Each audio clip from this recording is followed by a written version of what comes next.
This channel does not promote any violent, harmful, or illegal activities. All content provided by this channel is meant for an educational purpose only.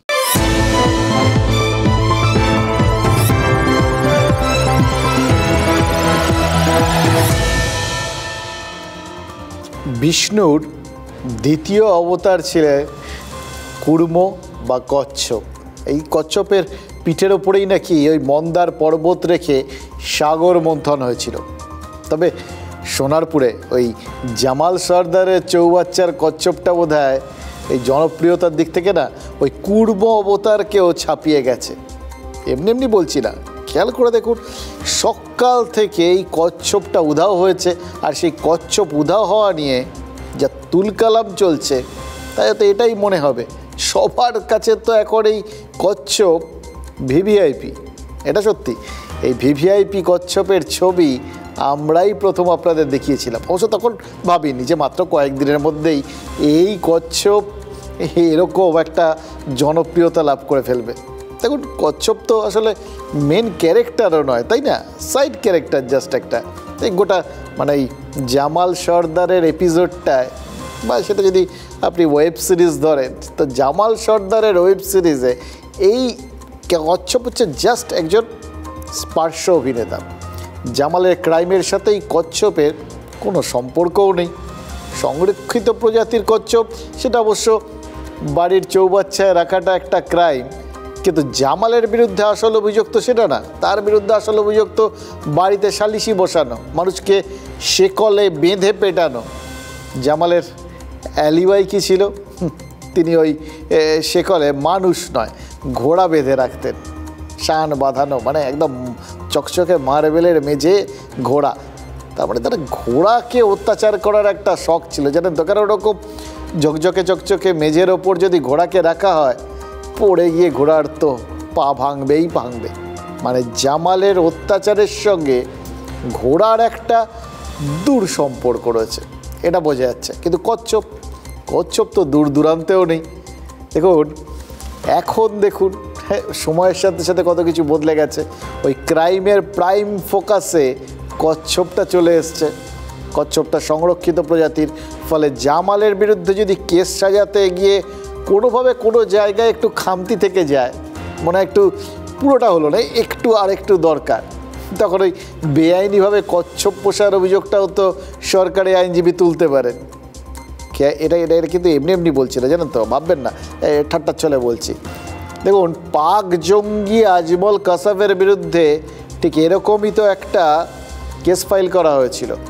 বিনা টিকিটে ছত্রপতি শিবাজি terminus স্টেশনে ঢোকার চেষ্টার অভিযোগ উঠেছিল। কিন্তু জামালের বিরুদ্ধে এই অভিযোগটা, মানে এই সংরক্ষিত প্রজাতির কচ্ছপ পোষার অভিযোগ, সেটা কিন্তু আর প্রমাণ করা যাবে না, কারণ কচ্ছপটাই তো উধাও হয়ে গেছে। আগে তো প্রমাণ করতে হবে কচ্ছপটা ছিল, যেখানে ছিল সেই চৌবাচ্চায় তাকে তো আর দেখা যাচ্ছে না, আর কচ্ছপের তো ডানা নেই, সে তো উড়তে পারে না, তাহলে উধাও হয়ে গেল কি করে? ভাববার বিষয়, কিন্তু গভীরভাবে ভাবার বিষয়। কিন্তু তার থেকেও ভাবার বিষয়, কচ্ছপটা নিয়ে আমরা এত ভাবছি কেন? আমার ধারণা আপনারাও সেটাই ভাবছেন, এটাই গভীরভাবে ভাবছি। তার কারণটা ওই কচ্ছপ জামালের একটা ছোট অপরাধের প্রমাণ, এটা তো মোটামুটি সবাই বুঝতে পারছেন। ব্যাপারটা তত বড় নয়, বড় তখন যখন এটার থেকে আপনি আরেকটা জিনিস বুঝতে পারবেন। ধরুন, এই কচ্ছপটা একটা ছোট অপরাধের প্রমাণ হওয়া সত্ত্বেও গায়েব হয়ে গেল, উধাও হয়ে গেল।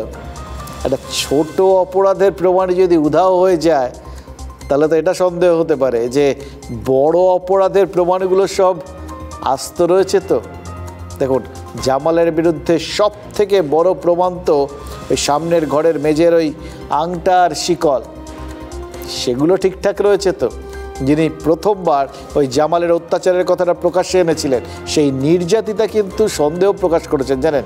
ওই প্রমাণ যা কিছু ছিল আর কিচ্ছু অবশিষ্ট নেই। যখন পুকুরে সাজ করতে আসার কথা ছিল, বন দপ্তরে নিয়ে আসার কথা ছিল, ওরা নিজেরাই ভোরের বেলায় এসে সাজ করে গেছে চোরের মতন। কেন চোরের মতন এসে ওকে নিয়ে আসবে, চোরের মতন সাজ করে যাবে? বন দপ্তরের কোনো খবর দেয়নি। এই কেসটা পুলিশও করতে পারতো, পুলিশ ইচ্ছা করে টাকা পেয়ে করছে না। কচ্ছপ তো পুলিশ নিজের থেকেই সহযোগিতা করে বার করে নিয়ে গেছে। কচ্ছপ কেন, মেশিন পাওয়ার, টাকা পয়সা ওর ওখানে সবই ছিল, ওর আন্ডারগ্রাউন্ডের মধ্যে সবই ছিল, সবই তথ্য দেওয়া হয়েছিল, পুলিশ নিজের থেকে বার করে নিয়ে গেছে।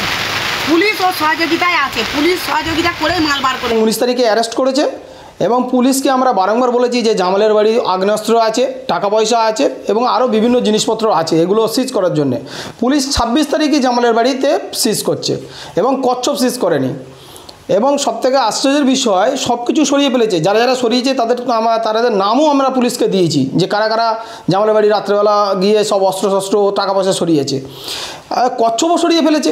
জামালের সঙ্গে তো পুলিশ প্রশাসনের বন দপ্তরের একটা বড় যোগসাজশ আছে, কেন তার বিরুদ্ধে কেস হচ্ছে না এখনো পর্যন্ত? দেখুন, একটা বিষয় তার মানে বুঝতে পারছেন যে কোথাও অপরাধের গোড়ার থেকেই যদি কোনো কিছু সাফসুত্র করে ফেলা যায়, তাহলে তো অপরাধটাই নেই প্রমাণ হয়ে যায়, তাই না?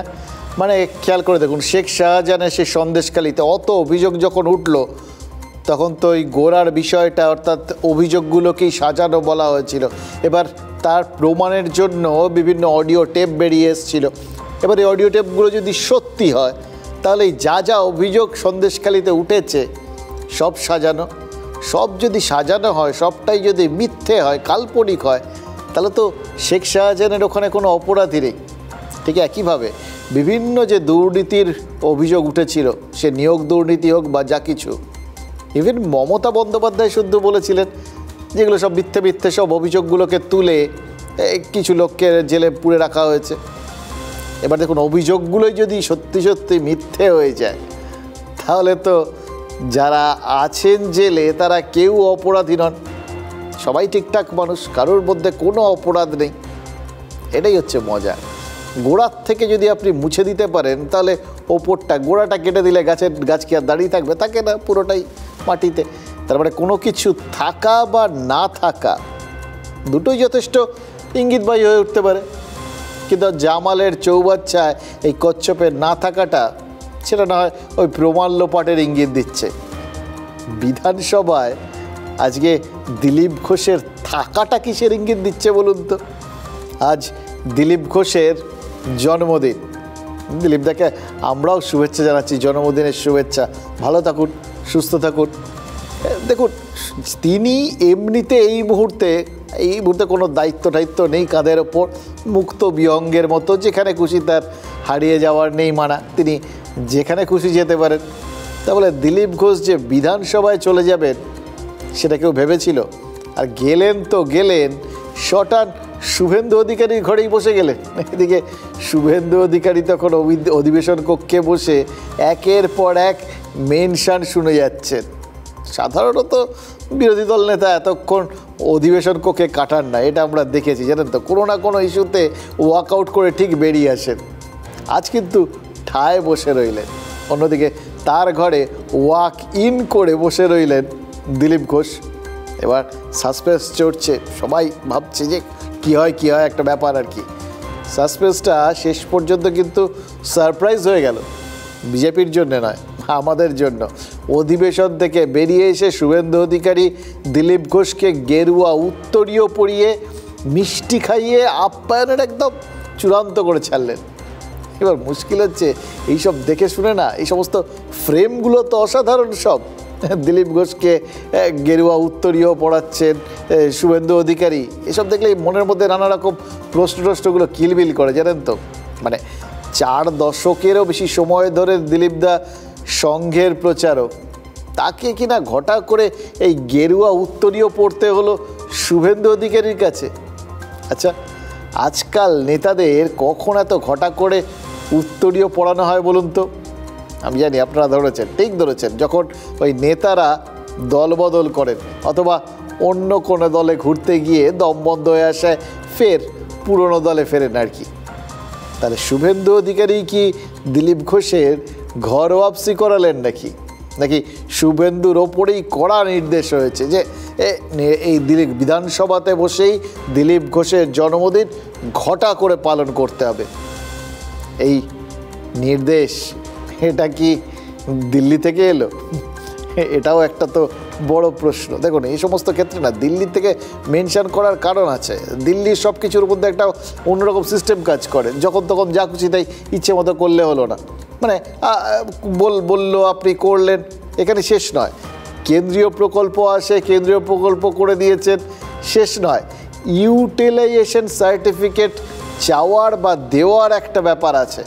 মানে ধরুন আবাস যোজনায় কারোর বাড়িটা তৈরি হলো, তাহলে বাড়ির মালিকের সাথে বাড়ির ছবি দিয়ে কমপ্লিশন সার্টিফিকেট দিয়ে উপভোক্তাকে দিয়ে সই ঠই করিয়ে তারপর রিপোর্ট পাঠাতে হয় দিল্লিতে, তবে গোটা ব্যাপারটা হয়েছে এটা দিল্লি বিশ্বাস করে।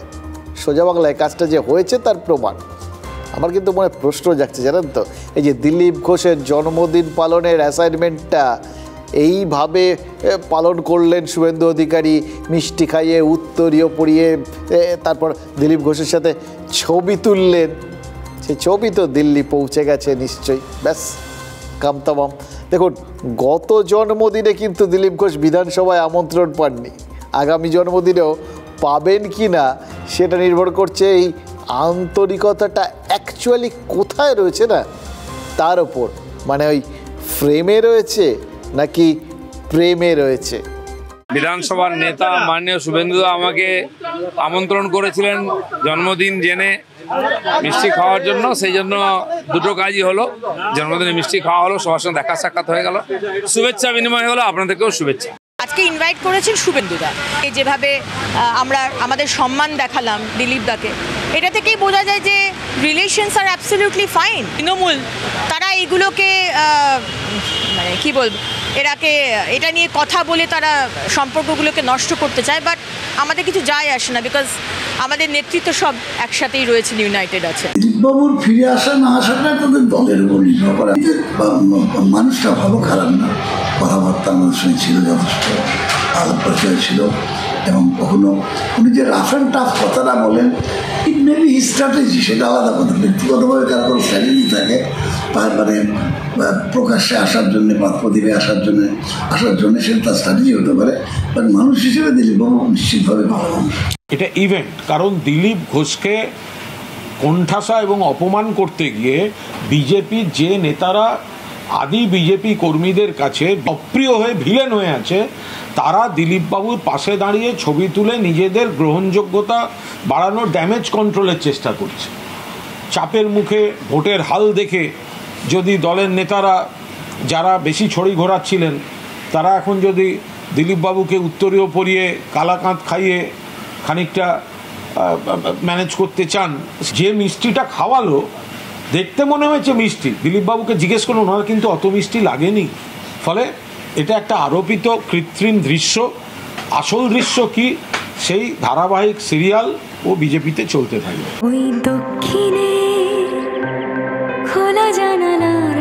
গাঙ্গুলি গ্রুপ আপনার পছন্দ বোঝে।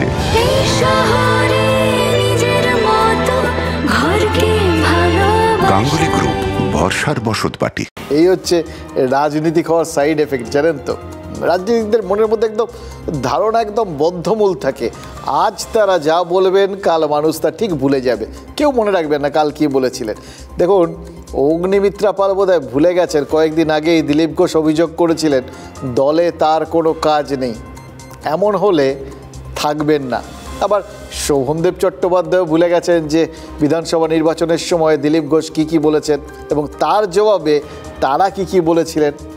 এখন শুভেন্দু অধিকারী তিনি বড় শত্রু, তাই দিলীপ ঘোষকে একটু আপ করে শুভেন্দুকে একটু ডাউন করে দাও, এটা তো একদম ঘরোয়া রাজনীতির একদম মানে কি বলবো চাইল্ডিশ, বাচ্চা সুলভ জায়গাতে আছে রাজনীতির ক্ষেত্রে, এটা সবাই এখন বুঝে গেছে, এটার মধ্যে পরিপক্কতার খুব একটা দরকার হয় না। বিধানসভায় আজ সাংবাদিকরা কিন্তু একটা বেশ হোমলি ফিলিং পেয়েছেন গোটা ব্যাপারটার মধ্যে, জানেন তো। দিলীপ ঘোষও কি উত্তরীয়টা গায়ে জড়িয়ে হোমলি ফিলিং পেলেন? কুণাল ঘোষ তো বলছেন যে মিষ্টিতে নাকি মিষ্টিই ছিল না, সুগার ফ্রির মতো, দুধের বদলে পিটুলি। আজ সকালে দিলীপ ঘোষের সঙ্গে কুণাল ঘোষেরও কিন্তু দেখা হয়েছিল, জানেন তো। সাংসদ বিধায়ক তিনি আদালতে, এবার সেখানে কুণাল ঘোষ দিলীপ ঘোষের সঙ্গে ভালোই সৌজন্য বিনিময় করেছেন। তাহলে সেটাও কি লোক দেখানো ছিল নাকি, এনাক্টমেন্ট, নাটক? দিলীপ ঘোষ কিন্তু আজ গায়ে উত্তরীয় জড়িয়েই কাজে নেমে পড়েছেন। প্রথম অ্যাসাইনমেন্টটাই হচ্ছে ভোট পরবর্তী বেশ কিছু বিষয় আশয়, এবং সে খুব কঠিন অ্যাসাইনমেন্ট। কঠিন কেন বলছি কারণ দিলীপ ঘোষ এমনিতে সোজা কথা বলতে অভ্যস্ত, এটা আমরা সবাই জানি, এটাই তার ইউএসপি, স্পেশালিটি। কিন্তু এখানে তো এখন তার দল শুদ্ধ লোক সোজা সাপটা কথা বলতে শুরু করেছেন। কাকে কি বলছেন, কাকে কি আঘাত আনছেন, কেউ এ সমস্ত তিনি মাথা ঘামাচ্ছেন। বলবেন যা মনে আছে, সাদা মনে কাদা নিস, সোজা মুখের ওপর বলে দিচ্ছেন। এই কদিন তো তাই দেখছিলাম। এবার যা বলে দিচ্ছেন তার ফলটা কি হচ্ছে, চারপাশটা কি একটু বেশি অগোছালো লাগছে? তাহলে দিলীপ ঘোষকে কি দায়িত্ব দেওয়া হচ্ছে যে বিভিন্ন সময়ে তার দলের বিভিন্ন নেতার মুখনিসৃত সব সোজা কথা, মানে যেটাই পরিস্থিতি গুলিয়ে দিয়েছে, বাঁকিয়ে দিয়েছে, তাকে গুছিয়ে সিচুয়েশনটা একটু সোজা অর্থাৎ সহজ করার? এই ধরুন বাংলা ভাগ, এই ইস্যুতে এখন একটু চাপে রয়েছে বিজেপি, কারণ তৃণমূল কংগ্রেস সোজাসুজি যদি বিধানসভায় ভোটাভুটিতে চলে যায় তাহলে কিন্তু এই বাংলা ভাগ বঙ্গ বিজেপির কপালে শনি হয়ে নাচতে পারে, 16 আনা সম্ভাবনা আছে। সুকান্ত মজুমদার নিশ্চয়ই এখন ভাবছেন যে কি কুক্ষণে প্রধানমন্ত্রী নরেন্দ্র মোদীকে উত্তরবঙ্গের উন্নয়নের প্রস্তাব দিতে দিয়েছিলেন, ঘটা করে সেটা ঘোষণা করার প্রয়োজন কি ছিল? দেখলেন তো কি থেকে কি হয়ে গেল। সুকান্ত মজুমদার তো উত্তর পূর্বাঞ্চলের উন্নয়ন মানচিত্রে বাংলাকে সামিল করার কথা বলেছিলেন, উত্তরবঙ্গকে। এবার সেটা জানতে পেরে এই অনন্ত মহারাজ ভেবে বসলেন এটাই হচ্ছে আসল সময়। এই বেলা ওই একটু কোথাও লোহা গরম থাকতে থাকতে পিঠে দিতে হয় না, তো এই বেলা গ্রেটার কোচবিহারের হাওয়াটা একটু উস্কে দিই। রাজু সিং বিস্তা বলে বসলেন দার্জিলিং বঞ্চিত। সংসদে ঝাড়খণ্ডের সাংসদ নিশিকান্ত দুবে তিনি আবার এই সুযোগে মালদা মুর্শিদাবাদকে নিয়ে ওই আরও কয়েকটা জায়গা বিহারের সব মিলিয়ে মিশিয়ে একটা কেন্দ্রশাসিত অঞ্চল করার দাবি জানিয়ে বসলেন। আর এখান থেকে দুজন বিজেপি বিধায়ক গৌরীশঙ্কর ঘোষ আর সুব্রত মিত্র ফাঁক বুঝে তাকে সমর্থনও জানিয়ে দিলেন। মুর্শিদাবাদে কিন্তু মিছিলও বেরিয়ে গেল। এবার ভাবুন তো, এরপর মমতা বন্দ্যোপাধ্যায় যদি অভিযোগ করেন যে বিজেপি বঙ্গভঙ্গ চাইছে, সেটা তো সকলের কাছেই বিশ্বাসযোগ্য হয়ে যাবে। মুখ্যমন্ত্রী তো বলেছেন বাংলাকে ভাগ করার চক্রান্ত হচ্ছে, তাই একাধিক নেতাকে দিয়ে বিভিন্নভাবে সে কথা বলানো হচ্ছে। সোমবার তো এই প্রস্তাব বিধানসভাতে উঠবে। এবার তার আগে মনে হচ্ছে এখন তো ড্যামেজ কন্ট্রোলটা একটু দরকার না? কোথাও গিয়ে লোকে বুঝেছেন যে বলটা খুব বেয়ান্তারাভাবে বেঁকে গেছে আর কি। হ্যাঁ, তাই শুভেন্দু অধিকারী মনে হচ্ছে দুটো কৌশল নিয়েছেন। এক, বিধানসভায় উত্তরবঙ্গের বঞ্চনা নিয়ে তিনি বিক্ষোভ দেখালেন। তারা স্পিকারের অনুমতি এজন্য নিয়েছিলেন কিনা জানা নেই, কিন্তু উত্তরবঙ্গ নিয়ে বিজেপির অভিযোগের তালিকায় অনুপ্রবেশটাকেও ঢুকিয়ে দিয়েছেন, সেইটা নিয়েও বিক্ষোভ দেখিয়েছেন। এখানেই প্রশ্ন, কেন এই বিক্ষোভটা দেখাতে হলো বাংলার বিজেপিকে? দেখাতে হলো কারণ সংসদে নিশিকান্ত দুবেই অনুপ্রবেশ নিয়েই অভিযোগ নথিভুক্ত করেছেন এবং মালদা মুর্শিদাবাদকে কেন্দ্রশাসিত করার দাবি জানিয়েছেন। এবার এই জায়গাটায় কোথাও গিয়ে তো তাদের প্রমাণ করতে হবে, বলে তো দিয়েছেন তিনি তাদের দলেরই সাংসদ, এটাও তো বাংলার মানুষ জানেন। ফলে এখন তার বক্তব্যের পেছনে কিছু কারণ যদি এস্টাবলিশ না করা যায় তাহলে কোথাও গিয়ে সেটা একদম উদ্দেশ্য প্রণোদিত ঠেকবে। তাই জন্যই শুভেন্দু অধিকারী এই দুটো ইস্যুকে তুলে দিলেন। এক, উত্তরবঙ্গে উন্নয়ন হচ্ছে না, সেটা বঞ্চিত, রাজ্য সরকারের কাছ থেকে সেই উত্তরবঙ্গ বিমাতৃসুলভ আচরণ পায়। এটা বলার মধ্যে দিয়ে এই যে বিভিন্ন জায়গায় উত্তরবঙ্গের লোকজন যে কোথাও গিয়ে বিভিন্ন রকম দাবি ঠাবি তুলছেন, তার যে একটা প্রেক্ষাপট আছে, সেই প্রেক্ষাপটটা লোকের সামনে তুলে ধরলেন। আর তার সঙ্গে অনুপ্রবেশটা তুলে ধরলেন, বললেন যে বোঝালেন যে নিশিকান্ত দুবেরা যে বক্তব্যগুলো রেখেছিলেন তার পেছনে তো কারণ রয়েছে, এমনি এমনি তারা এগুলো তুলে ধরেননি। এবং যদি সত্যিই এরকম অনুপ্রবেশ ঘটে থাকে তাহলে তো দেশের সার্বভৌমত্ব কোথাও গিয়ে বিপন্ন হতে পারে, নিরাপত্তা বিঘ্নিত হতে পারে। সুতরাং ওইটুকুনি বললেন না, কিন্তু এটা হচ্ছে উজ্জ, বুঝে নিতে হয় কথা কিছু কিছু সেরকম আর কি, যে দেশের স্বার্থেই এইরকম সিদ্ধান্তগুলো দরকার। কোন সিদ্ধান্ত বুঝে নিন। দেখুন, বিজেপি এরপরেও যদি দাবি করে না যে রাজ্য ভাগটা পার্টি স্ট্যান্ড নয়, তাহলে বিভ্রান্তি সৃষ্টি হবে, এটা সবাই বুঝতে পেরেছে। এতভাবে, এত মুখ থেকে এত রকমভাবে কথাগুলো এসছে, তাই নিশিকান্তের অভিযোগটারই ওই যে প্রেক্ষাপটটা, সেটাকে মান্যতা দেওয়ালেন শুভেন্দু। এই বিক্ষোভটা করা সেই জন্যেই। এই দুটো বিষয় তারা মাথার মধ্যে নিয়ে নিজেদের অবস্থান পরিষ্কার করে বিক্ষোভ ঠিক্ষোভ দেখিয়ে তারা মনে করছে যে এস্টাবলিশ করে, লোকের সামনে তুলে ধরে, লোককে বুঝিয়ে দিয়ে তারপর যদি তারা এই বাংলা ভাগ বিরোধী প্রস্তাবের মুখোমুখি হয়, তাহলে তারা যে স্টান্সে নিক সেটা লোকের কাছে বিশ্বাসযোগ্য লাগবে। আর তার পাশাপাশি করা হলো, দিলীপ ঘোষকে দিয়েও বলিয়ে দেওয়া হলো বাংলা ভাগ দলের অবস্থান নয়। তার মানে বঙ্গ বিজেপির ব্রহ্মা বিষ্ণু মহেশ্বর তিনজনই নিজেদের অবস্থানটা পরিষ্কার করে জানিয়ে দিলেন, বা তাদেরকে দিয়ে বঙ্গ বিজেপি নিজের অবস্থানটা পরিষ্কার করিয়ে নিল। এবং অনেক দিন পর বঙ্গ বিজেপির তিন মাথায় একদিকে তাকিয়ে কথা বললেন, উত্তর দিকে। আচ্ছা, মাথা ভাগের প্রচার আটকানোর মতো এই বঙ্গভঙ্গের প্রচার আটকাতেও কি এবার বিজেপি একই রকমভাবে স্ট্র্যাটেজিক্যালি সচেষ্ট হবে? আমাদের রাজ্য সভাপতি মাননীয় সুকান্ত মজুমদার, কেন্দ্রীয় মন্ত্রী, তিনি উন্নয়নের একটা নতুন মডেল বা যোজনা দিয়েছেন সামনে, প্ল্যানিং কি হওয়া উচিত। উত্তরবঙ্গের মানুষকে বারবার পিছিয়ে রাখা হয়েছে, তাদের অধিকারকে হরণ করা হয়েছে। তার বিরুদ্ধে আমাদের অনেক নেতাও আওয়াজ তুলেছেন। ভারতীয় জনতা পার্টি কখনো কোনো প্রস্তাব নেয়নি, কোনো কথা বলেনি, কোনো প্রতিশ্রুতি দেয়নি যে আমরা বাংলাকে ভাগ করব।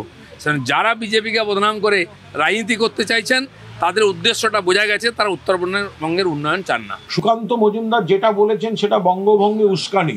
বিধানসভায় যখন সরকার, বাংলার সরকার, মমতা বন্দ্যোপাধ্যায়ের সরকার বঙ্গভঙ্গ বিরোধী প্রস্তাব আনবে, তো বিজেপি সেই প্রস্তাব সমর্থন করুক, আগে সমর্থন করে প্রমাণ দিক যে তারা বঙ্গভঙ্গ চায় না। উত্তরবঙ্গে গত 13 বছরে একটাও শিল্প তো দূরের কথা, অনুসারী শিল্প তৈরি হয়নি। উত্তরবঙ্গে অন্তত 200-র বেশি চা বাগান বন্ধ হয়েছে। মুখ্যমন্ত্রী এবং তার পরিবারের লোকেরা বেড়াতে যায়, তাই টাইগার হিলে মুখ্যমন্ত্রীর নতুন আবাস তৈরি হয়েছে, সেবক রোডে আবাস তৈরি হয়েছে। কেন্দ্রের সরকার যে চেষ্টা করছে তার বিরুদ্ধে বিধানসভায় আলোচনা হোক, তৃণমূল বলুক, কিন্তু তাদের থাকবে তো সেই স্লোগানটা, দক্ষিণে মমতা উত্তরে কামতা থাকবে তো, যে অনন্ত মহারাজের গ্রেটার কোচবিহার যেমন প্রশ্রয় পেয়েছে দিল্লির অমিত শাহ, তেমন প্রশ্রয় পেয়েছে মমতা ব্যানার্জির, থাকবে তো।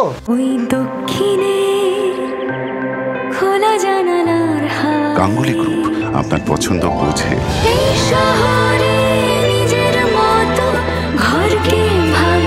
গাঙ্গুলি গ্রুপ, ভরসার বসতবাটি। যাই বলুন, পুজো আসছে সেটা কিন্তু বোঝা যাচ্ছে। আর তো মাত্র মাস দুয়েকের অপেক্ষা। বাংলার আবহাওয়াটাই দেখুন কীরকম, না পুজো পুজো না হলেও সৌজন্য সৌজন্য হয়ে গেছে।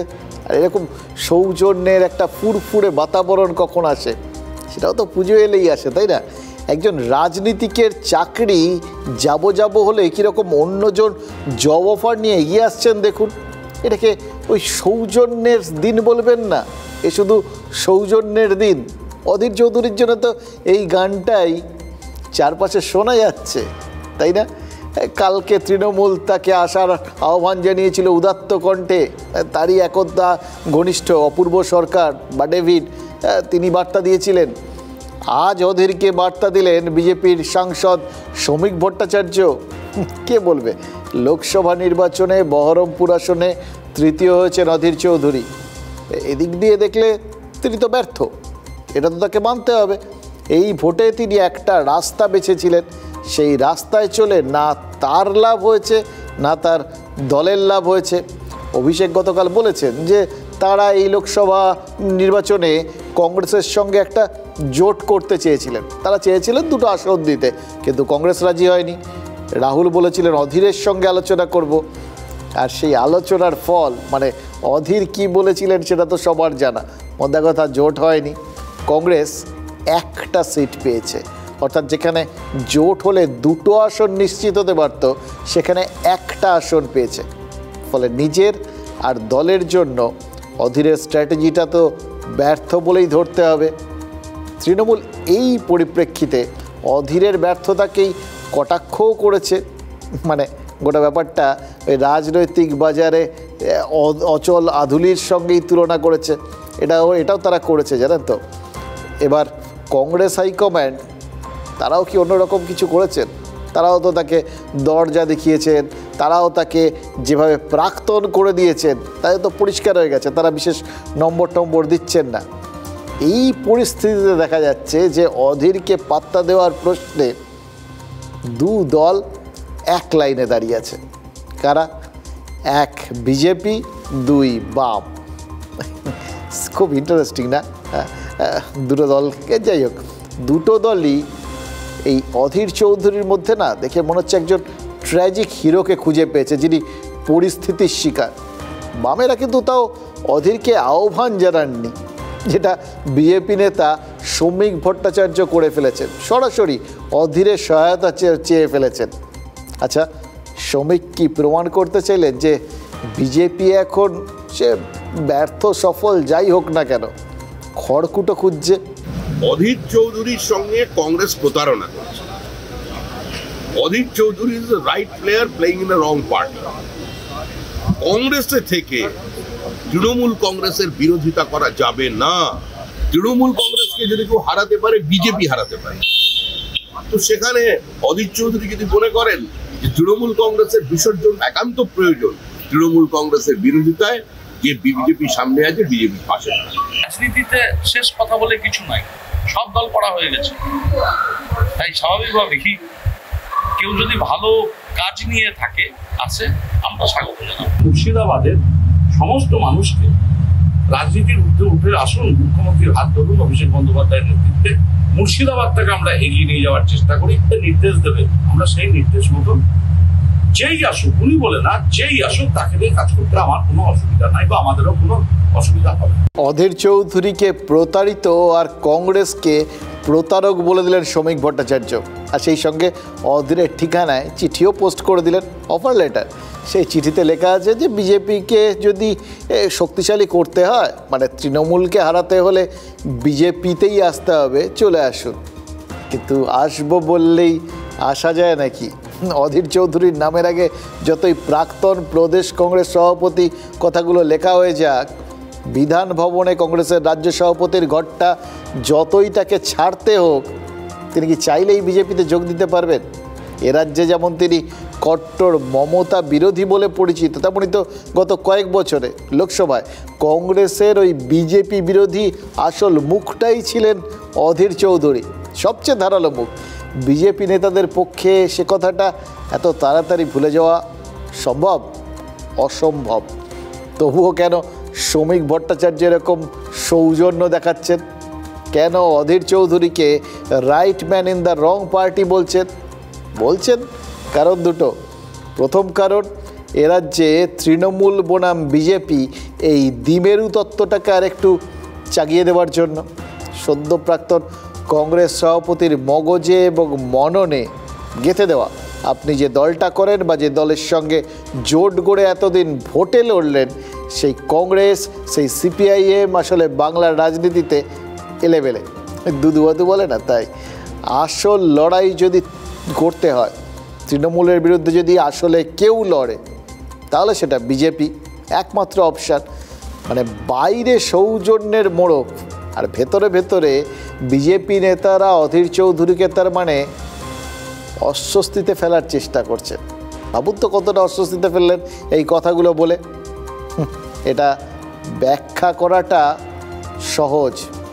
দ্বিতীয় কারণটা, মানে এই যে কিভাবে অস্বস্তিতে ফেললেন, এটা বুঝতে গেলে আপনাকে একটু ইতিহাস থেকে ঘেঁটে দেখতে হবে। এই উদাহরণ রয়েছে, এমনি এমনি তো কিছু হয় না। অটল বিহারী বাজপেয়ী সম্পর্কে জ্যোতি বসুর মূল্যায়ন ছিল right man in the wrong party. Jyoti বসুর এই প্রশংসাটাকে কি কাঁটার মুকুট বলে মনে করতেন বাজপেয়ী? মুখে বলেননি, কিন্তু ভেতরে ভেতরে একজন বামপন্থী নেতার মুখে তাদের দলের নেতা সম্পর্কে এরকম প্রশংসা আর তাদের পার্টির নিন্দা, এই দুটো জিনিস যখন একসঙ্গে শুনেছিলেন, বিজেপির অধিকাংশ নেতাই নাকি সে সময় সেটা ভালোভাবে নেননি। এমনকি আরএসএসও নাকি বাজপেয়ীকে সন্দেহের চোখে দেখতে শুরু করেছিল। 90-এর দশকের গোড়ার দিকে মহারাষ্ট্রের পুনেতে আরএসএসের বৈঠকে এমন সমালোচনার ঝড় উঠেছিল, বাজপেয়ী বলতে বাধ্য হয়েছিলেন, সমাজতন্ত্র নাকি গান্ধীবাদ, কোনটা আপনাদের বেশি বিধছে? আসলে ওই মাঝে মধ্যে প্রশংসাও কোথাও গিয়ে বিধে যায় না, সেরকম প্রশংসা করতে গিয়ে জ্যোতি বসু অজান্তে যেভাবে বাজপেয়ীকে বিজেপি আর আরএসএসের কাছে প্রায় ঘরের শত্রু করে তুলেছিলেন, সেটাই কি শ্রমিক ভট্টাচার্যের মাথায় ঘুরছিল? সেই পুরনো ইতিহাস স্মরণ করেই কি তিনি অধীর চৌধুরীকে কংগ্রেসের বিভীষণ বানাতে চাইলেন? করতে মানে ভাবুন, জ্যোতি বসু আর কোথাও গিয়ে বাজপেয়ী, আর এখানে অধীর চৌধুরী আর শ্রমিক ভট্টাচার্য। যাকে কিন্তু বিভীষণ না হন, অধীর যে ইতিমধ্যেই খার্গেদের চোখের বালি হয়ে উঠেছেন, সে কথা কি শ্রমিক ভুলে গেছেন? তাহলে তিনি বাড়তিটা কি করলেন? হ্যাঁ, আর বাড়িয়েই বা কী করবেন? এমনিতেই তো তোকে বাইরের রাস্তা দেখিয়ে দেওয়া হয়েছে। তিনি অন্য কিছু চাননি তো? তিনি কি এমন অবস্থা তৈরি করতে চাননি যাতে ভবিষ্যতে অধীরকে নিয়ে সিদ্ধান্ত নিতে হলে এআইসিসির মাথায় এটাও ঘোরে যে এর তো অপশনস আছে, একে নিয়ে টানাটানি আছে, বাজারে চাকরি আছে, একে যদি বেশি আঘাত করে বেঁকিয়ে দেওয়া হয়, সে যদি বিজেপিমুখী হয়ে যায়, তাহলে দলেরই ক্ষতি হয়ে যাবে না তো? হয়তো তারা এই সমস্ত চিন্তাভাবনা করে, মানে কংগ্রেসের হাইকমান্ড, তারা হয়তো তখন অধীরকে ধরে রাখতেই উদ্যোগী হবেন। যেভাবে বিজেপির লোক তার প্রশংসা করলেন, সেক্ষেত্রে তো এটাই তাদের রাজনৈতিক চাল হওয়া উচিত। সেটা হলে লাভ কী হবে? কেন বিজেপিতে প্রতিদ্বন্দ্বিতা কমবে, আর একজন হেভিওয়েট নেতা হওয়া মানেই তো আরও কোনো নেতা যারা মোটামুটি ওই দরজার শেষ প্রান্তে বসে আছেন তাদের ঘর থেকে বার করে দেওয়া হবে। এটাই তো স্বাভাবিক। এই যাত্রায় কি কেউ তাদের দলে কম্পিটিটার কমাতে চাইছেন? ইতিহাসে কিন্তু এরকম উল্টো চালের উদাহরণ অনেক আছে। সে যাই হোক, ইতিহাসের কথা যখন এসেই গেল, তখন আরেকবার একটু পিছিয়ে গিয়ে আরেকটা জিনিসের কথা আপনাদের বলি, ভাল লাগবে। 1996 সালে প্রধানমন্ত্রীর কুর্সিতে বসার প্রস্তাব পেয়েছিলেন জ্যোতি বসু। সেই প্রস্তাবটা ফিরিয়ে দিয়েছিল সিপিআইএমের সেন্ট্রাল কমিটি। এবার দলের যে সিদ্ধান্ত, সেই সিদ্ধান্তকে ঐতিহাসিকভাবে ব্যাখ্যা করেছিলেন জ্যোতি বসু স্বয়ং। কি বলেছিলেন আপনাদের নিশ্চয়ই মনে আছে, ঐতিহাসিক ভুল। এই ভুলের সেই যে ট্র্যাডিশন, এই 2024-এও কি সমান তালে চলছে মনে হচ্ছে? জানেন তো, লোকসভা নির্বাচনে হারের ময়নাতদন্তে বসেছিল সিপিআইএমের রাজ্য আর কেন্দ্রীয় কমিটি। দুটো বৈঠকেই অনেক তর্ক বিতর্ক হয়েছে এবং শেষ পর্যন্ত বাম নেতারা এই সিদ্ধান্ত নিয়েছেন, লক্ষ্মীর ভাণ্ডারের মতো সামাজিক প্রকল্পকে ভিক্ষা বা দান বলে তাচ্ছিল্য করাটা ঠিক হয়নি। এর ফলে মহিলা আর দরিদ্র ভোটারদের সমর্থন হারাতে হয়েছে পার্টিকে। বুঝেছেন তো ঠিকই, এই ভোটে নির্ণায়ক ফ্যাক্টর যে লক্ষ্মীর ভাণ্ডার হয়েছিল সেটা সবাই বুঝেছে। সব শেষে তারা বুঝলেন, কিন্তু একটু দেরিতে বুঝলেন। ঠিক যেরকম 2021-এ বিধানসভা ভোটের রেজাল্ট বেরোনোর পর বামেরা স্বীকার করেছিল বিজেমূল তত্ত্বে শান দেওয়াটা তাদের ভুল হয়েছে। 700 কি 1000 টাকার জন্য কিন্তু মানুষ লালায়িত নন। মানুষ অনেক বেশি আগ্রহী তার ছেলেমেয়ের লেখাপড়া, ভবিষ্যৎ, কর্মসংস্থান। হাতের তীর আর মুখের কথা একবার বেরিয়ে গেলে আর যে ফেরে না, নাকি ভুলে গিয়েছিল সিপিআইএম? লক্ষ্মীর ভাণ্ডার, কন্যাশ্রীর মতো সামাজিক প্রকল্পকে ডোল খয়রাতি উৎকচ বলে লাগাতার বিঁধেছে সিপিআইএম। এ ব্যাপারে সিপিআইএমের রাজ্য এবং কেন্দ্রীয় কমিটি হেঁটেছে একই লাইনে। কাজটা যে ঠিক হয়নি তা কি থেকে শিখেছে বামেরা? লোকসভা ভোটের ফলাফল বিশ্লেষণে বৈঠকে বসেছিল সিপিআইএমের রাজ্য কেন্দ্রীয় কমিটি। পশ্চিমবঙ্গের ফল খতিয়ে দেখে পার্টির নথিতে লেখা হয়েছে, লক্ষ্মীর ভাণ্ডারকে কটাক্ষ বুমেরাং, ডোল বা উৎকচ বলে কটাক্ষ ঠিক হয়নি, দরিদ্র মানুষের থেকে পার্টি বিচ্ছিন্ন হয়েছে। একজনও সিপিআইএম নেতা বা কর্মী বা সদস্য কোনোদিন লক্ষ্মীর ভাণ্ডারকে কটাক্ষ করেননি, কেননা এই টাকাগুলো এটা মমতার ভাণ্ডার নয়। এই টাকাটা কোনো মমতা বন্দ্যোপাধ্যায়ের বাড়ির আলমারি থেকে আসে না। এবং এই প্রশ্নে যখন সমাজ মাধ্যমে সোশ্যাল মিডিয়াতে হয়তো কোনো বামপন্থী সমর্থকও কোনো কথা বলেছেন যে কথাটা কিনা বামপন্থীদের মুখে মানায় না, তখন আমাদের পার্টির রাজ্য সম্পাদক মোহাম্মদ সেলিম নিজে সেটাকে কন্ডেম করেছেন। লক্ষ্মীর ভাণ্ডার যে তৃণমূলের ভোট লক্ষ্মী তা প্রমাণ হয়েছে বারবার। 2021-এর বিধানসভা ভোট, 2023-এর পঞ্চায়েত ভোট এবং তারপর 2024-এর লোকসভা নির্বাচনেও লক্ষ্মীর ভাণ্ডারের টেক্কা তৃণমূলকে জিতিয়েছে। মহিলারা দুহাত তুলে আশীর্বাদ করেছেন, একথা স্বীকার করেছেন তৃণমূল নেতৃত্ব। তাদের কটাক্ষ সিপিআইএম দেরিতে শিখছে। মানুষের থেকে আমরা নিজেদের রাজনীতিটাকে বেশি করে এস্টাবলিশ করতে চাই, তাই একটা সস্তা স্লোগান দিয়েছিল, দীক্ষা নয় শিক্ষা চাই। এটা হচ্ছে স্রেফ বাংলার মানুষকে অপমান করা হয়েছিল, আজ সেটা রিয়েলাইজ করেছে। সেই ভুলকে অতীতেও একদিন জ্যোতি বসুর অসুখের স্বীকারোক্তি ছিল যে হিমালয়ান ব্লান্ডার বলে, যখন তিনি অ্যাকসেপ্ট করেননি ভারতবর্ষের প্রধানমন্ত্রী পদে, এই ব্লান্ডারের পর ব্লান্ডার করেছে চলেছেন বলেই আজকে বাংলার বিধানসভা থেকে একদিন যারা 235 বলেছিলেন, আজকে তারা শূন্য হয়ে গেছে। ক্ষয়রাতির প্রসঙ্গ তুলে তৃণমূলকে বিঁধলেও বিজেপি প্রতিশ্রুতি দিয়েছিল তারা এ রাজ্যে ক্ষমতায় এলে সামাজিক সুরক্ষা প্রকল্পের টাকা বাড়বে। পশ্চিমবঙ্গে বিজেপি আনবেন, লক্ষ্মীর ভান্ডারটার নাম হবে অন্নপূর্ণা, আর পাবেন মাসে 3000 টাকা করে। বিজেপি শাসিত রাজ্যে লক্ষ্মীর ভাণ্ডারের মতো প্রকল্পের অনুকরণ হয়েছে। বিজেপিও তাই খোঁচা দিচ্ছে সিপিআইএমকে। সুতরাং তারা তো অ্যাপোলজেটিক হবেই যে আমরা লক্ষ্মীর ভাণ্ডার নিয়ে বলেছি এটা অন্যায় হয়েছে, because they are the B team of Trinamool Congress. ভুল হয়ে গেছে বিলকুল। ভোটের মাসুল গুনে কবুল করছে সিপিআইএম। পরের যাত্রাভঙ্গ করতে গিয়ে নিজের নাক কাটার নজির কি আর একবার তৈরি করে দিল communist party of India Marxist. এখন ভুল থেকে শিক্ষা নেওয়ার নামটা যদি রাজনীতি হয় না, তাহলে আজ রাজনীতির পরম প্রাপ্তির দিন। কারণ শুধু সিপিআইএম নয়, আজ ভুল থেকে শিক্ষা নিয়েছেন আরও অনেকে, যাদের কথা এই মুহূর্তে অন্তত না বললেই নয়।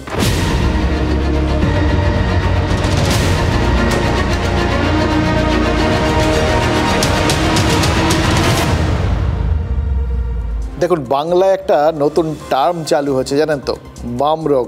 মানে প্রতিটা নির্বাচনের পর ভুল স্বীকার করে একটা পার্টি দলিল বের করা, আর পরের নির্বাচনে নতুন ভুল করা, আর প্রত্যেকটা নির্বাচনেই একটু একটু করে মুছে যাওয়া। দেখুন, বামেদের এই যে শূন্য, সেটা নিয়ে তো কম খোঁচা সহ্য করতে হয় না। বিজেপি যত না বলে, তৃণমূল তার থেকে বহুগুণ বেশি বলে। গতকাল পুরমন্ত্রী ফিরহাদ হাকিম আবার বিজেপি সম্পর্কে বলেছিলেন, ওই কথাটারই একটা রেস্ট টেনে, ওরা শূন্য হয়ে যাবে। ওটা অভিশাপ ছিল না ভবিষ্যৎবাণী, সেটা ঠিক জানি না, কিন্তু যারা বিধানসভায় ছিলেন তারা বলছেন ওটা আসলে ক্ষোভের বহিঃপ্রকাশ ছিল। একটু প্রেক্ষাপটটা আপনাদের বলি। ফিরহাদ হাকিম সম্প্রতি একটা ধর্মীয় সভায় কিছু মন্তব্য করেছিলেন, ধর্মীয় মন্তব্য। আমরা সচরাচর এগুলো এড়িয়ে চলি, তাই ওই মন্তব্যটা বলছি না, যেটা বিভেদকামী বলে অভিযোগ তুলেছে বিজেপি, আর এই নিয়ে আলোচনার দাবি জানিয়েছিল তারা। কিন্তু বিধানসভায় তো বাইরের মন্তব্য নিয়ে আলোচনা হয় না, এই পয়েন্টেই আলোচনার অনুমতি দেননি স্পিকার। আর তারপরেই ফিরহাদ হাকিমকে বয়কট করতে শুরু করে বিজেপি। তিনি বলতে উঠলেই বিজেপি ওয়াকআউট করতে শুরু করেছিল। অন্য বক্তা বলতে উঠলে আবার তারা ফিরে আসতো, আবার যখন তিনি বলতেন উঠে যেত। গতকালও এরকম ঘটেছে, ওয়াকআউট হয়েছে। এবার ওয়াকআউটের পর তখন কিন্তু ওই ফিরহাদ হাকিম ওই কটাক্ষটা করেছিলেন। মানে একটু কালকে ক্ষোভ ছিল, উঁচু সুর ছিল, আজকে সুর কিন্তু একদম নরম। আজকে তিনি বলেছেন, মাননীয় সদস্যরা যখন প্রশ্ন করেন তখন মন্ত্রী হিসেবে তাকে উত্তর দিতে হয়, কিন্তু যখনই তিনি উত্তর দিতে যাচ্ছেন তখনই বিজেপি বেরিয়ে যাচ্ছে। এটা নিশ্চিতভাবেই তার খারাপ লেগেছে। তারা বুকে হাত দিয়ে বলুন, ফিরহাদকে ধর্মনিরপেক্ষ মানেন কি মানেন না। একথা বলার সময় বিজেপি বিধায়করা তারা বেরিয়ে যেতে যখন উদ্যত হয়েছিলেন, তারা সব বসে পড়েন। এবং শুভেন্দু অধিকারী বলেন পুরমন্ত্রী এবার তাহলে দুঃখ প্রকাশ করুন। ফিরহাদ হাকিম বলেন কাউকে আঘাত করার উদ্দেশ্য তার ছিল না। গোটা ব্যাপারটা মনে হচ্ছে সেখানেই মিটে গেল।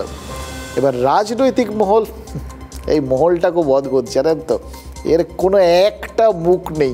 ওই রাজনৈতিক মহলের মুখ কোনোদিন দেখতে পাবেন না, এটা কিন্তু বলে দিচ্ছি। কিন্তু আসলে যখন অসংখ্য মানুষ চারপাশ থেকে বিভিন্ন কিছু এই রাজনৈতিক বিষয়গুলো সম্পর্কে বিভিন্ন রকম মন্তব্য, ব্যাখ্যা, বিশ্লেষণ শুরু করে, তখন সেটাকে বলে রাজনৈতিক মহল। এই তারা বলছেন লোকসভা নির্বাচনে খারাপ ফলের পর বিধানসভায় এটা কিন্তু বিজেপির বড় জয়। যে বিষয়টা নিয়ে বিধানসভায় আলোচনার অনুমতি তারা পাননি, সেই বিষয়টা নিয়েই ফিরহাদ হাকিমকে তারা দুঃখ প্রকাশ করিয়ে ছাড়লেন। এটা কিন্তু রাজনৈতিক জয়েরই সামিল। আমি আমার পয়েন্টে, কেউ আমায় ভুল বুঝতে পারে, ঠিক করতে পারে। আমি ধর্মনিরপেক্ষতায় বিশ্বাসী। আমি আমার ধর্ম আচরণ করব, অন্য ধর্মকে সম্মান দেব। আমার ধর্মের সাথে অন্য ধর্মের কোনো ভেদাভেদ নেই, এটা আমার ধর্ম আমাকে শিখিয়েছে। মন্ত্রীর যে বক্তব্য, সেই বক্তব্য যে অন্যান্য ধর্ম, ইসলাম ব্যতীত অন্যান্য ধর্মের মানুষকে যে আঘাত পৌঁছেছে, সেটা মন্ত্রীর কাছে আমরা পৌঁছে দিয়েছিলাম। মন্ত্রী মহোদয় বলেছেন উনি কাউকে আঘাত করতে চাননি, ফলে স্বাভাবিকভাবেই এর পরে আর নতুন করে আমরা এই বিতর্ককে টেনে নিতে চাই না। পরিষদীয় রাজনীতির বিভিন্ন জায়গায় সেই মন্ত্রীকে বারবার তৃণমূল কংগ্রেস সামনে রাখলে গোটাটাই তো বিজেপিকে বাইরে বসে কাটিয়ে দিতে হতো, তো নিজেদের ফাঁদে নিজেরা পড়েছিল। তো সেই জায়গায় বিরোধীদের মুখ রক্ষা করে রাজধর্ম পড়েছেন স্পিকার। ডিরেক্টলি তো ক্ষমা চাননি, যে আমি ক্ষমা চেয়ে নিচ্ছি সেটা তো বলেননি, কিন্তু যেটা বলেছেন সেটা ক্ষমা চাওয়ার মতনই। তিনি বলেছেন যে আমি কখনোই কোনো ধর্মকে আঘাত করতে চাইনি, সুতরাং সেই কারণেই আমরা আমাদের সম্মানীয় বিরোধী দলনেতার ডিসিশনে আমরা মেনে নিয়েছি এবং আমরা তারপরে বয়কট উঠিয়ে নিয়েছি। দেখুন, ফিরহাদ হাকিম দুঃখ প্রকাশ করে উদারতার পরিচয় দিয়েছেন, কারণ তার বিরুদ্ধে আলোচনার অনুমতি স্পিকার দেননি। কিন্তু বিজেপিও একটা বার্তা পৌঁছে দিতে পেরেছে। শাসক দল যতই শক্তিশালী হোক না কেন, নেতারা যেন মুখ খোলার আগে আগু পিছু ভেবে তারপর কথা বলেন। ইচ্ছে মতো যা মনে এলো বলে দিলেন, সবসময় একটু বেশি বলাটাও ঠিক না, তাই না?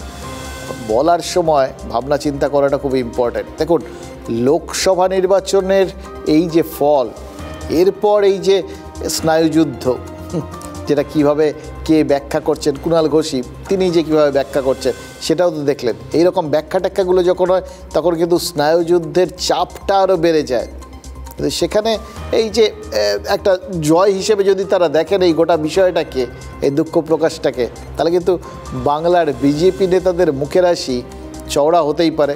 তাদের আরও খুশি করবে ভরতপুরের তৃণমূল বিধায়ক হুমায়ুন কবিরের একটা বক্তব্য। হুমায়ুন কবির অত্যন্ত উদারপন্থী মানুষ, জানেন, অনেক বড় মনের, ব্রড মাইন্ডেড মানুষ। তিনি বিরোধীদের উজাড় করে উপহার দিতে ভালোবাসেন। লোকসভা নির্বাচনের সময় ওই 30%কে বঙ্গোপসাগরে বিসর্জন দেওয়ার কথা বলেছিলেন।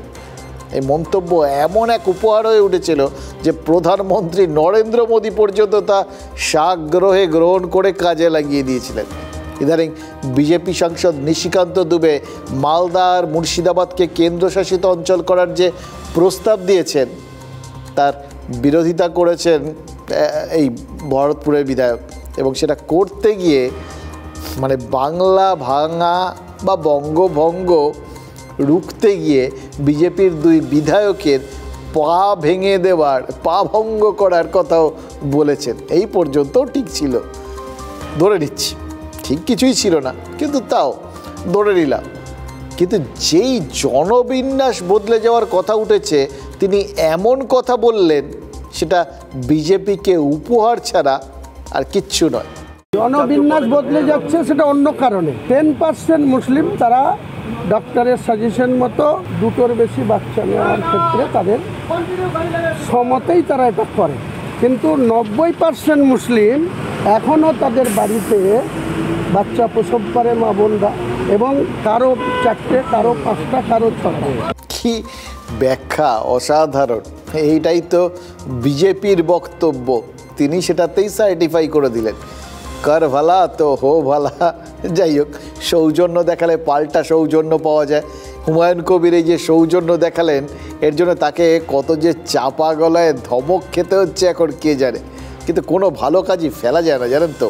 সংসদে দেখুন, এই যে কোথাও গিয়ে এখানে যা হুমায়ুন কবির একটু ভালো কাজ করেছেন, সোজাসাপটা কিছু কথাবার্তা বলেছেন, সৌজন্য দেখিয়েছেন, আর সংসদে কেন্দ্রীয় অর্থমন্ত্রী নির্মলা সীতারামন পাল্টা সৌজন্য দেখিয়েছেন।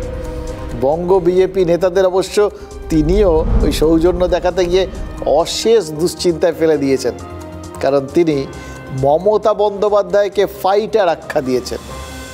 এর জন্য সৌগত রায়ের বাড়িতে তৃণমূল একারই মিষ্টিও পাঠিয়ে দিতে পারে, জানেন তো। সৌগত রায় ওই নির্মলার বাজেটের সমালোচনা করার সময় বলেছিলেন, নির্মলা তো মনমোহন সিং বা পি চিদম্বরমের মতো বিদেশি বিশ্ববিদ্যালয়ে পড়েননি, তিনি কি করে আর বাজেট বুঝবেন। তার জবাব দিতে গিয়ে নির্মলা সীতারামনের যুক্তি ছিল, মমতা বন্দ্যোপাধ্যায় তো কলকাতা বিশ্ববিদ্যালয়ে অনুমোদিত কলেজ থেকেই পড়েছেন, পাশ করেছেন, কিন্তু তিনি তো ফাইটার, ভালো মুখ্যমন্ত্রী, সামনে থেকে নেতৃত্ব দিচ্ছেন। আচ্ছা, এই কথার পিঠে কথা, আর সেগুলোর সামনে বঙ্গ বিজেপির অবস্থাটা একবার ভেবে দেখুন।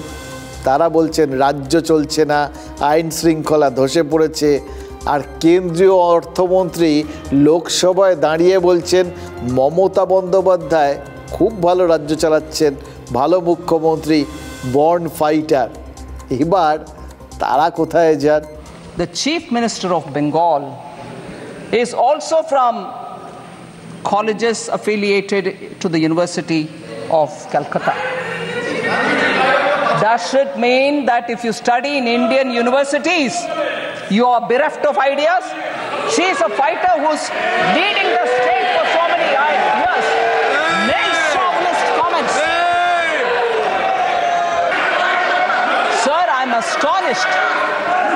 astonished when we talk about the Chief Minister's qualification and saying that she's a good Chief Minister who's fighting. Nirmala Sitharaman যদি মমতা বন্দ্যোপাধ্যায়কে ভালো মুখ্যমন্ত্রী বলেই দেন, তাহলে শুভেন্দু, সুকান্ত, দিলীপ ঘোষ এরা কাকে সরানোর কথা বলছেন বলুন তো? ভালো মুখ্যমন্ত্রী যখন তখন মমতা বন্দ্যোপাধ্যায় থাকুন, খামোখা ভালো মানুষকে সরাতে যাবেন কেন? রেলমন্ত্রী অশ্বিনী বৈষ্ণব আজ মমতা বন্দ্যোপাধ্যায়ের প্রসঙ্গ তুলেছেন সংসদে, কিন্তু তিনি হয়তো চেষ্টা করেছেন, মানে আপাত দৃষ্টিতে তিনি যেটা বলেছেন সেটার মধ্যে প্রশংসা বা নিন্দে ডাইরেক্টলি আপনি খুঁজে পাবেন না। তিনি বলেছেন যে এই যে পরপর রেল দুর্ঘটনায় যখন যাত্রী সুরক্ষা নিয়ে বিরোধীরা যখন প্রশ্ন তুলেছেন, তখন অশ্বিনী বৈষ্ণব দাবি করেছেন বিরোধীরা রেলযাত্রীদের মধ্যে আতঙ্ক তৈরির চেষ্টা করছেন, এবং তিনি হিসাব দিয়ে দেখিয়েছেন মমতা বন্দ্যোপাধ্যায়ের আমলে রেল দুর্ঘটনা যতটা কমেছিল তার আমলে তার থেকেও বেশি কমেছে। আচ্ছা, তিনিও কি ঘুরিয়ে মমতা বন্দ্যোপাধ্যায়ের প্রশংসাই করলেন? মমতার আমলে রেল দুর্ঘটনা বেড়েছে বা একদম কমেনি সে তো তিনি বললেন না, মানলেন কমেছে, হয়তো এখন আরও বেশি কমেছে। সৌজন্যটা সত্যি একটু বাড়াবাড়ি হয়ে যাচ্ছে কি, মানে এত ভালো সবসময় তো হজমও হয় না, তাই না? इसी हाउस में ममता जी जब रेलवे मिनिस्टर थी, वो अपने एक्सीडेंट के नंबर बताती थी, 0.24 से 0.19 पे होने पर इतनी तालियां बजाते थे। आज 0.19 से 0.03 इंडेक्स होने पर आज इस तरह के आरोप लगाते हैं। क्या है ये बात? ऐसे देश चलेगा क्या माननीय अध्यक्ष जी? 2 करोड़ पैसेंजर्स डेली यात्रा करते हैं, क्या उनके मन में ये भय भरना चाहते हैं? अध्यक्ष जी, मैं आपके समक्ष 12 लाख रेलवे एम्प्लॉई जो दिन रात मेहनत करते हैं, मैं रिक्वेस्ट करूंगा आप सब ताली बजा के पेट उनका दम दिखाएं, उनको हिम्मत बढ़ाएं। এত গলাবাজি কিসের রেলমন্ত্রীর? আপনার জমানায় প্রত্যেক সপ্তাহে দুর্ঘটনা ঘটছে, আপনার এরকম গলা ফাটিয়ে চিৎকার করা লোকসভা সংসদে মানায় না। আপনার ওই চেয়ারে বসে থাকারই নৈতিক কোনো অধিকার নেই। এই রেলমন্ত্রী দুর্ঘটনাকে সাধারণ ঘটনায় পরিণত করে ছেড়েছেন। রেলমন্ত্রী থেকে রিল মন্ত্রী, উনি তো রিল মন্ত্রী। অশ্বিনী বৈষ্ণবজি আমাদের সম্মানীয় রেলমন্ত্রী ডেটা দিয়ে বুঝিয়ে দিয়েছেন এখানে চিৎকারের জায়গা নেই, ডেটা দেওয়া হচ্ছে। সুতরাং এখানে এটাই প্রমাণিত যে আজকে যেটা হচ্ছে অত্যন্ত দুর্ভাগ্যপূর্ণ, কিন্তু এটা নিয়ে রাজনীতি করবেন না। দেখুন, নির্মলা সীতারামন বলেছেন মমতা বন্দ্যোপাধ্যায় ভালো মুখ্যমন্ত্রী। রেলমন্ত্রী অশ্বিনী বৈষ্ণব বলছেন মমতা বন্দ্যোপাধ্যায় রেলমন্ত্রী থাকাকালীন রেল দুর্ঘটনা কমেছিল। হ্যাঁ, তার আমলে তার থেকেও বেশি কমেছে। তার মানে জাতীয় স্তরে মমতা বন্দ্যোপাধ্যায় কিন্তু মাপকাঠি হয়ে যাচ্ছেন, জানেন তো। মানে কেন্দ্রীয় মন্ত্রীরা তারা কি মানে তাদের মনের মধ্যে মমতা বন্দ্যোপাধ্যায় এইভাবে ঢুকে বসে আছেন, অবচেতনে এই সমস্ত ভুল করে ফেলছেন, নাকি আসলে রাহুল গান্ধী তাকে কোথাও গিয়ে অপরিণত এটা বোঝাতেই ইচ্ছাকৃতভাবে মমতা বন্দ্যোপাধ্যায়কে বড় করে দেখাচ্ছেন বিজেপি নেতারা, নাকি কংগ্রেসের ওই জাত গণনার দাবিকে চাপা দিতেই তৃণমূলের দাবিকে প্রাধান্য দেওয়া হচ্ছে। দেখুন, কেন্দ্রের থেকে 1,71,000 কোটি টাকা বাংলার বকেয়া নীতি আয়োগের বৈঠক থেকে ওয়াকআউট করার পর এই হিসেবটাই তো দিয়েছিলেন মমতা বন্দ্যোপাধ্যায়।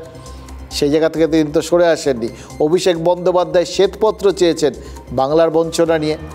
এতদিন এই দাবিগুলোকে বিজেপি অগ্রাহ্য করছিল। এখন কেন্দ্রীয় স্বরাষ্ট্রমন্ত্রী সংসদে দাঁড়িয়ে জবাব দিলেন বাংলাকে কত টাকা দেওয়া হয়েছে, কতটা বাংলা হিসেব দেয়নি এবং কোন হিসেবটা দিতেই হবে। এটা কিন্তু বলতেই হবে। মুখে যেটা গুরুত্বপূর্ণ তার থেকেও আরও অনেক গুরুত্বপূর্ণ একটা কাজ অমিত শাহ কিন্তু করে দিলেন। ইনফ্যাক্ট এই যে ধারাবাহিকতা চলছিল অর্থমন্ত্রীর থেকে রেলমন্ত্রী হয়ে স্বরাষ্ট্রমন্ত্রীতে এসে সেই জায়গাটাই একটা পূর্ণতা পেল বলতে পারেন। বাংলাকে এরা সবাই গুরুত্ব দিলেন। हमने 6,244 करोड़ रुपया 14 से 24 तक बंगाल के अप्रूव किए हैं और जिस प्रकार से इनके खर्च का हिसाब आता है इस हिसाब से रिलीज होते हैं।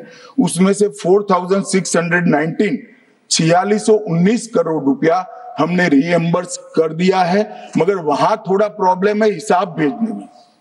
अब वो तो मैं अच्छे से नहीं कर सकता, साहब बंगाल ने ही करना पड़ेगा। অ্যাকাউন্ট দেনা পড়তা है तो सरकार है, कोई পলিটিক্যাল পার্টি নেই। এখানে শুধু পলিটিক্যাল কারণের জন্য এটা করা হচ্ছে। বাংলার প্রত্যেকটা নয়া পয়সার হিসেব ওয়েবসাইটে আছে, এখন পুরোটাই ই অ্যাকাউন্টস হয়ে গেছে। আমরা কি পাচ্ছি, কোন খাতে খরচা করছে, এটা টোটালটাই ওয়েবসাইটে আছে। সুতরাং এটা আমরা কোনো জায়গায় সারপ্রাইজ করার মতন অবস্থা আমাদের নেই। मगर धीरे धीरे आदत पड़ रही है, इम्प्रूवमेंट आया है, इसीलिए 6244 में से 4619 करोड़ रुपया इनका रिलीज हो चुका है। এই হিসেবের পরিবর্তে আপনারা জানেন যে শুধুমাত্র রেশন দুর্নীতিরই পরিমাণ হচ্ছে 10,000 কোটি টাকা। তাই নির্মলা সীতারামনজি হোক বা আমাদের কেন্দ্রীয় স্বরাষ্ট্রমন্ত্রী হোক যথার্থ কথা বলেছেন, এই হিসেব দাও টাকা নাও, হিসেব না দিলে তো টাকা মিলবে না। আপনি এতটাই আপনার কেন্দ্রীয় সরকার চাপে পড়ে গেছে যে অর্থমন্ত্রীকে দিয়ে হচ্ছে না, স্বরাষ্ট্রমন্ত্রীকে এসে বাংলার বকেয়া নিয়ে কথা বলতে হচ্ছে। আপনি কি অর্থমন্ত্রকটা আপনি হাতে তুলে নিয়ে নিলেন নাকি? আজকে শুরুর থেকেই এই চারপাশে যে সৌজন্য আবহাওয়া সেটার কথা বলছিলাম। সৌজন্য, পাল্টা সৌজন্য, কে কখন কাকে গুরুত্ব দিচ্ছেন দেখলেন তো। কিন্তু একটা জিনিস বোঝা গেল জানেন তো, রাজনীতিকরা যখন কাউকে গুরুত্ব দেন না তার পেছনেও একটা অঙ্ক কাজ করে, এবং এই অঙ্কটা মাথায় রাখাটা আপনার আমার জন্য খুব জরুরি। নয়তো তাদের এই প্রশংসার পাল্লায় পড়ে আমাদের হিসেবগুলো ভুল হয়ে যেতে পারে।